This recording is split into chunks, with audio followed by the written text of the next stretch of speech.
How to disassemble and rebuild a desktop PC. Computer disassembly. Whether you're taking apart your computer to scrap it, install new components, clean it, or just to see how it works, our guide shows you how to take it all apart then put it back together. Our guide covers the most common ways computers are put together, but computers and manufacturers can vary. If you can't access a particular component when it's listed in the guide, skip to the instructions to remove the other parts until you can reach the original component. Generally, the process is to unplug all the cords and cables connecting a component to other components, then remove the part from the case or frame. Components can be attached to the case with special clips, screws, or by insertion into a holder. In each case, no more than a small amount of force is needed to remove the part. If it's not moving, check for more attachments that are holding the component in a place. You will need a small Phillips head screwdriver and depending on the manufacturer of your components, possibly a flathead screwdriver. The metal inside the computer case can be sharp, so you might want gloves as well. If you are rebuilding the computer, be sure to document what area you remove components from, the order you remove them, and what cables attached to each part. You can take pictures before each removal or write it down. Keep careful track of the screws as well. Keep that screws with the relevant components by screwing them back in the holes either on the component or on the frame or by taping them to the correct location. Number 1. Unplug your computer and peripheral items.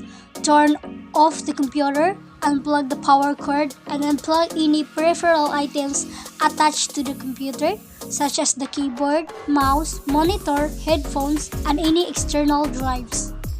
Wear a grounding strap or touch an unpainted metal part of the computer to discharge any static electricity.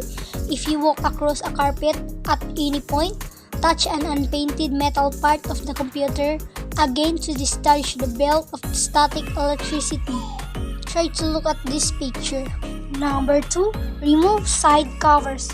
Remove at least one of the side covers, usually the right side as you face the front of the computer. You might find it easier to access all the parts if you remove both side covers.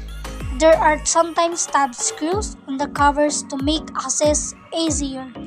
As you remove side covers, you might find it easier to access all the parts if you remove both side covers. Number 3. Disconnect connectors. Disconnect all the connectors, then remove any card readers and internal DVD players. These are usually screwed into place. Number 4. Remove standalone fans. Remove any standalone fans.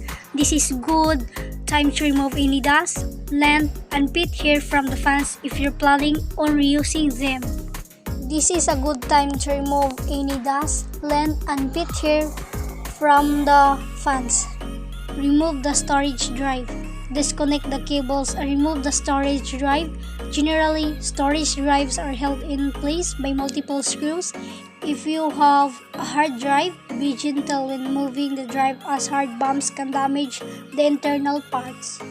Number 6. Remove memory or RAM modules. Remove the memory or RAM modules by pushing the clips on both ends of the module down. This will cause the module to pop up for easy removal.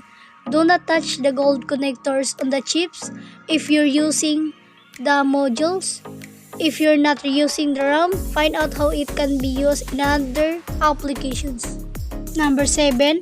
Remove power supply unit. Remove the power supply unit by unplugging the remaining connectors, then unscrewing the unit from the frame. Number 8. Remove motherboard adapter or expansion cards.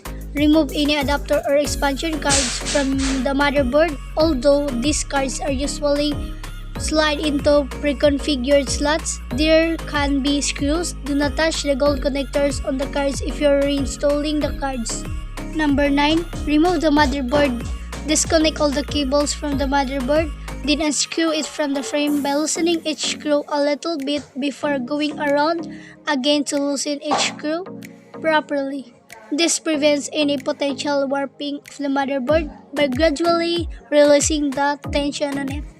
Computer reassembly. If you are rebuilding the computer, insert the components in the opposite order you remove them, starting with the motherboard. Plug in all the cables as you insert the component. Most items will plug into the motherboard and the power supply unit.